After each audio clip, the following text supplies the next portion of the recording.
आज का हमारा टॉपिक है लाइब्रेरी रूटीन्स। अब जो लाइब्रेरी रूटीन्स आपकी इंक्लूडेड है in your O level syllabus, उसके अकॉर्डिंगली हमारे पास सिर्फ 4 बिल्ट इन लाइब्रेरी रूटीन्स हैं: div, mod, round and random. अब इन सब को कैसे यूज करते हैं इसे हम एक्सप्लेन कर लेते हैं और विद एग्जांपल हम इसे देख लेंगे। अब div जो है, जो हमारी फर्स्ट लाइब्रेरी रूटीन है div, इसको यूज करने का पर्पस ये है कि ये हमें होल नंबर वैल्यू रिटर्न करता है।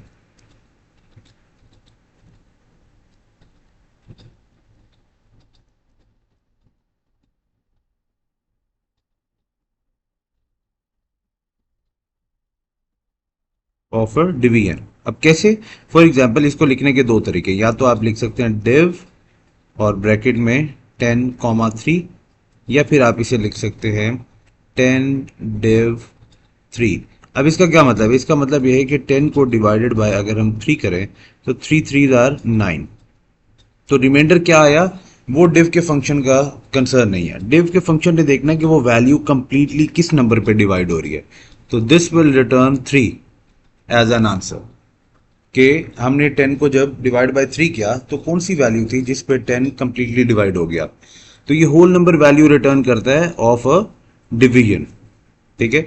तो div हमारे पास, ये हमारे पास किधर div यूज होता है? div हमारे पास जो टाइप चेक है, टाइप चेक किसका? वैलिडेशन का।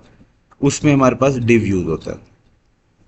उसमें मॉड भी यूज होता है, राउंड भी यूज हो जाता है। ओके। इसके बाद आ जाए कि हमारे पास मॉड।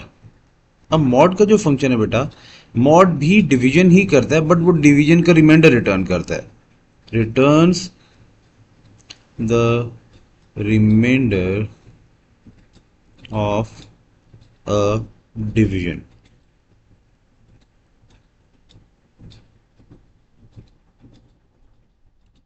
ओके।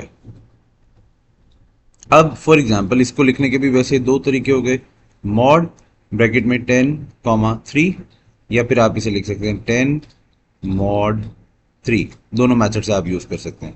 अब इसके लिए जब हम वैल्यू को डिवाइड करते हैं तो वैल्यूज हमारे पास सेम, हमने सिनेरियो लिया तो 3 3 9, जब माइनस किया तो रिमाइंडर इज 1।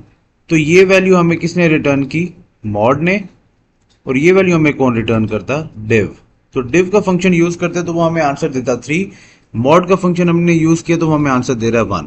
तो this basically helps us in finding even and odd values. आप लोगों ने जितने सूडो कोड्स देखे होंगे उसमें even odd value find out करने के लिए अगर किसी भी वैल्यू को हम डिवाइड बाय 2 करें और रिमाइंडर 0 आ जाए तो obviously that value is an even number. अगर डिवाइड बाय 2 करें और रिमाइंडर 1 आ जाए तो it mean that value is an odd number.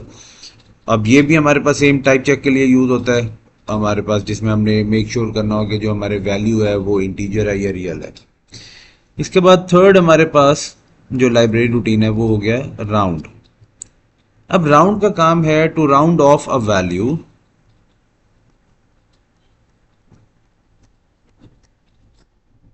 Up to specified या specific number of places. Decimal places होते हैं ना, तो वो नंबर ऑफ डेसिमल प्लेसेस आप जैसे इजीली से अंडरस्टैंड कर सके। ओके। अब फॉर एग्जांपल इसको यूज करने के दो मेथड है। या तो आप इससे लिख सकते हैं डायरेक्ट राउंड और ब्रैकेट में 34.2 और कॉमा 2। इट मीन्स सॉरी, इसमें 2 4 और 1 ले लेते हैं। 34.241,2। इट मीन्स ये इस वैल्यू को राउंड ऑफ कर देगा अप टू 2 डेसिमल प्लेसेस। अब 2 डेसिमल प्लेसेस हमारे पास वैल्यू कहाँ तक बन जाएगी? यहाँ तक। तो ये इसमें से रिटर्न कर देगा 34.24। ठीक है। दूसरा तरीका ये है कि ये वैल्यू किसी चीज़ में स्टोर कर दें। फॉर एग्जांपल एक वेरिएबल ले लेता हूँ वैल्यू और इसमें मैं स्टोर कर देता हूँ 34.241, और इसको फिर हमने राउंड करना है तो हम यूज़ कर देंगे राउंड ब्रैकेट में 30 वैल्यू कॉमा 2। तभी ये यही सेम आंसर दे देगा 34.24।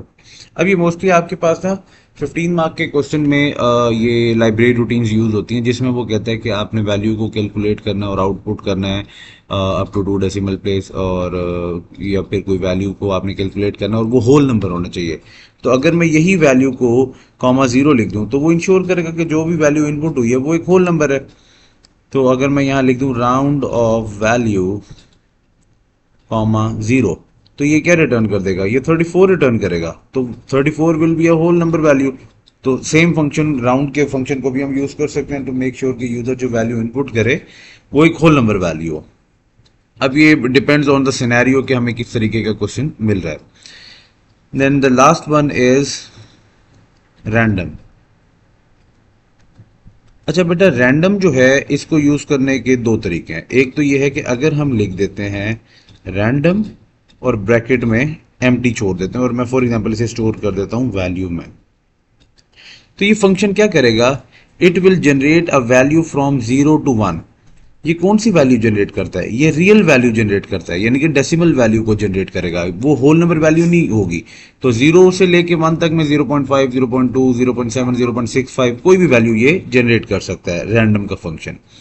अब हमें जब कभी कोई रैंडम वैल्यू चाहिए हो, और ख़ास तौर पे वो वैल्यू अगर हमें इंटीजर वैल्यू चाहिए हो, तो हम उसके लिए क्या करते हैं, हम उसके लिए वैल्यू जो हमारे पास रैंडम का फंक्शन होता है, फॉर एग्जांपल अगर यही वैल्यू के अंदर मुझे स्टोर करनी होती एक होल नंबर वैल्यू, तो मैं क्या लिख देता, राउंड किसका, रैंडम, और ब्रैकेट में वैल्यू, जिस वैल्यू को मैंने जनरेट करा, फॉर एग्जांपल मैं यहाँ लिख देता हूँ 10। अब इट मीन्स कि ये 1 से लेके 10 तक, सॉरी 0 से लेके 10 तक कोई भी रैंडम वैल्यू रैंडम का फंक्शन जनरेट करेगा, और राउंड का फंक्शन क्या कर देगा, ये मैं यहाँ ऐड कर देता हूँ कॉमा जीरो। तो कॉमा जीरो मेंशन करने से ये उस वैल्यू को, फॉर एग्जांपल मैं अज्यूम करता हूँ यहां से मुझे वैल्यू मिली 7.34, ठीक है, और इसको अगर मेरा राउंड का फंक्शन जो है वो अप टू 0 डेसिमल प्लेस करे, तो क्या रिटर्न करेगा, ऑब्वियसली ये इसमें से 7 रिटर्न कर देगा। तो मुझे एक होल नंबर वैल्यू मिल गई, ठीक है। तो आप लोगों को ये क्लैरिटी होनी चाहिए कि रैंडम का जो फंक्शन है, अगर इसमें इसे विदाउट पैरामीटर आप लोग यूज करेंगे तो it will generate a value from 0 to 1, और वो एक रियल नंबर वैल्यू जनरेट करेगा। अगर हमें वही वैल्यू होल नंबर में चाहिए होगी तो हमें इसके साथ राउंड का फंक्शन यूज करना पड़ेगा।